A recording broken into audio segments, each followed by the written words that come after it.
Bonani, umqeqeshi wensizwa lo. Yabona mfethu kubalekile ukubonga mangabe umuntu.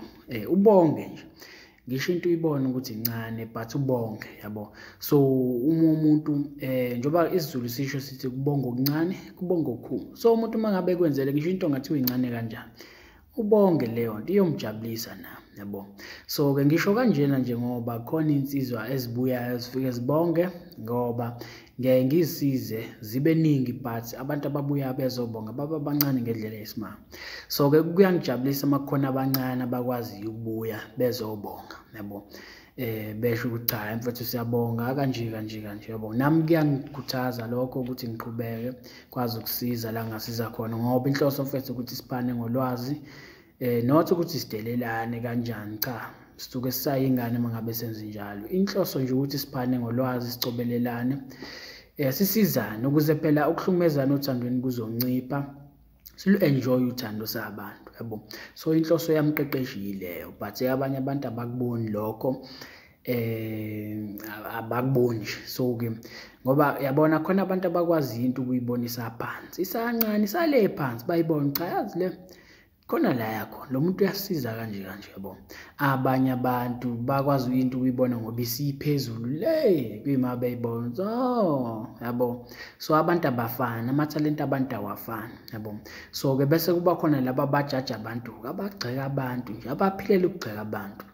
So mfowethu nawe kungangijabulisa mawukuthi akuwena ukuhamba ugxeka abantu la ngaphandle, yabo. Abantu bagxeka wena. So mangabe begxeka wena abantu shuthi khonto yenzayo ngempilo yakho, ufocusile entweni yakho and uyayithanda. Ngisho ngathi umculi, yabona mawumculi uqala phansi ka thothi mhlawumbe usebenzisa auto-tune, ama-microphones right awunawo, ama-instruments akho awakhali kahle. Uthi mawubalalelisa abantu bevele behleke bephele begxeka. Bese kuba khona laba abancane aba-less than 1% abashoyo cha mfethu yazi unethalente because bezwa indlela ohlanganisa ngayo amagama. Ucha yazi wena mfethu lento yakho mawungathola nje insimbi ezi-right ungaya phambili, yabo. Bayibona into yakho isaphansi isale, yabo. So abantu abafani mfethu. Nami kungangijabulisa mawukuthi bagxeka wena abantu ungabuwena uhamba ugxeka abantu la ngaphandle, yabo. Because abantu bazama ngazo zonke indlela ukuthi baveze nabo ikhono labo, yabo. So na ungabe umuntu ohamba egxeka abantu, ziphushela into yakho mfethu, at least abantu begxeke wena, be-attack wena, yabo. Kungangijabulisa lokho. Ungabuwena uhamba ushaya abantu la ngaphandle, yabo. Ngoba ngeke kuye ndawo, So ungizwa ngikhuluma kanjena nje ngicaphune nje abafethu abambalwa ababongayo, yabo. Omunye wabo uthi mfethu mqeqeshi angizile ngokuningi. Ngifuna ukuthi nje danki ngokusiyala othandweni ukuthi kungenwa kanjani futhi kwenziwa njani. Ngifisa nje ukubonga kakhulu phela bese ngithi ngilahla ithawula. Ngiyabonga kakhulu angazi ngithini.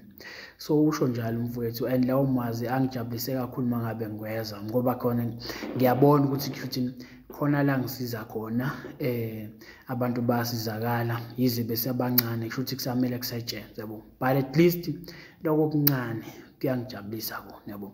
Ngoba omunye uphindile wathi ke uyasikhulisa insizwa yakithi kuningi man osicija kukona amaphutha ebengiwenza before aseyekekile ngenxa yama-teachings akho insizwa yakithi. So wayivala lapho mfowethu.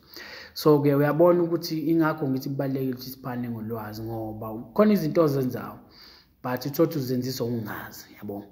But mawukuthi nje mangathiwa siyaphana ngolwazi ungaqinisa uziyeka cause uthothi lezo zinto izona ezikuvimbela indlela mhlambe, yabo.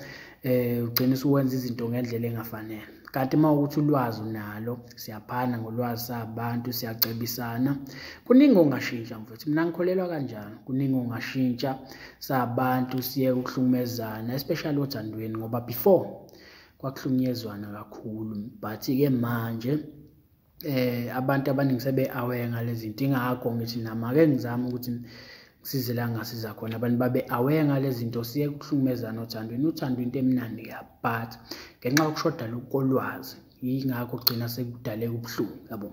So ungabi khona kolwazi kudala ubuhlungu, yabo. So kubalulekile ukuthi siphande ulwazi mangabe sabantu. So ngiyabonga kakhulu nami kuma-subscribers ami. So lokho la wakhona ngijabulisa ngendlela eyisimanga ukuthi nami ngigqugquzela ukuthi ngiqhubeke nalokho engikwenzayo, yabona. Nalaba ababongayo kuyangijabulisa ngoba kusho ukuthi khona la kuyiwa khona. Njengoba ngisho ukuthi abanye abantu iy'phiwo zabantu azifani, khona umuntu into akwazi ukuyibonisa phansi sale, omunye ayibona ngoba isiphezulu, yabo. Bese kuba khona abantu-ke abalapha nendawo abaphilela ukugxeka abantu. So ingakho ngisho mfowethu ukuthi mina kungangijabulisa kakhulu ukuthi abantu begxeke wena mfowethu njengememba yala kwamqeqeshi, njengememba ebalulekile, njengelunga elibalulekile lalo mndeni wakamqeqeshi wensizwa. Ikhale njabulo, yabo. Ikhale njabulo-ke leli ngoba sishintsha indlela obucabanga ngayo, singinike enye ezokujabulisa nawe ukwazi kube insizwa esekhiyo, insizwa esithembayo, yabo. So-ke njengoba uyilunga elibalulekile la kulo mndeni, yabo, nathi singakujabulela ukuthi ngelinye ilanga ulidlulise ulwazi, especially ey'nganeni ey'ncane ngoba yabona iy'ngane ey'ncane zikhula zingazi ukuthi kwenziwa kanjani, yabo. So uma ngabe umuntu esemdala uthole ukuthi udala iy'nkinga, indaba kade ekhula ubengekho aware ngale zinto, yabo. So nawe mafethu uma ungadlulisa ulwazi, uma ukuthi uyalibona ukuthi liyadinga ukudluliswa, yabo, kungangijabulisa nawe lokho, yabo. So ngiyabonga mfethu ngokuncane nami engikutholayo, nakulaba ababongayo ngiyakujabulela lokho mfethu, yabo. Ngiyabonga kakhulu, sure.